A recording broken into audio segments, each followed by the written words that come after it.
Sec, unahin ko lang po ito, no? Yung pong mayor nito pong Alcala, Cagayan ay naglabas po ng kanyang hinaing dito po sa naging forecast ng Pag-asa tungkol po ditong sa bagyong si Ophel, no? Actually po, iksian ko lang, babasahin ko lang po ito, no? Yung isa sa kanyang mga post sa social media. What the hell, Pag-asa, a super typhoon changed track and landed in Bagao and you did not tell us. Direct hit kami, cargo nyo. Ito po ang sinasabi po ni Mayor. Ang pangalan po ni Mayor ay Mayor Tin Antonio ng Alcala, Cagayan. Ano po ang inyong reaksyon dito, sir? Hindi po naman nagbago ang track ng bagyo kasi po kung titingnan natin yung mga pinapalabas na advisory at graphic, kapag ngayon po ay alam natin exactly kung saan yung mata ng bagyo, yung dadaanan ng mata ng bagyo ay may tinatawag na uncertainty o cone of uncertainty. Ibig sabihin, basta yung lugar mo ay nandoon sa cone, pwedeng tamaan ng mata. Pangalawa, yung lapad naman ng bagyo, minsan ay maikli lang o malapad. At yung katawan ng bagyo, yun naman ay kita sa pamamagitan ng wind signal. So kung ang forecast ay signal number 5, yun na po yung pinakamataas.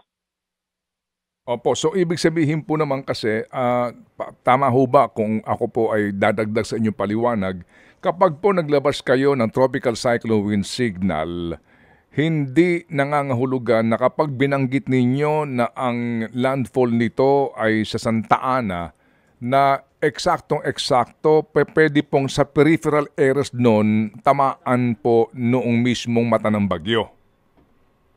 Tama kayo, kasi yung mata, actually yung mata ng bagyo, sa gitna nun, walang hangin masyado eh. Pero yung sa wall niya ang pinakamalakas. Kaya kung nabanggit na ang lugar mo ay part ng signal number 5 o 4, talagang malakas ang hangin ang tatama.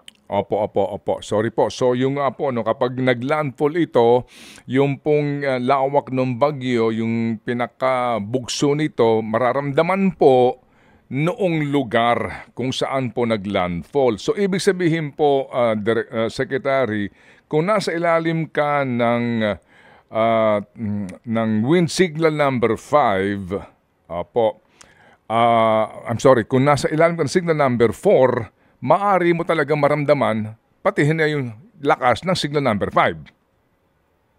Basta po depende sa kategorya ng bagyo, kunyari yung Ophel naging super typhoon yun, ang pinakamataas na wind signal mo ay mararamdaman ay 5 kung nasa dadaan ng kamata o sa periphery nito. Kung ang kategory naman ay hindi masyadong malakas na bagyo, ikaw pa rin ang pinakamataas. Okay. Ibig sabihin, basta kasama ka doon sa dadaanan ng zone samang mata, magbibigay ang Pag-asa ng pinakamalakas na signal appropriate doon sa kategorya. So, hindi na dapat mabigla ang ating mga kababayan na ganito ang mangyayari. At yung trajectory ng bagyo naman, ang sinasabi ko, ay basta sa loob ng uncertainty ng cone, tatama po. In fact, napakaganda po ng forecast ng mga Pag-asa forecast. Much greater than the average World Meteorological Organization.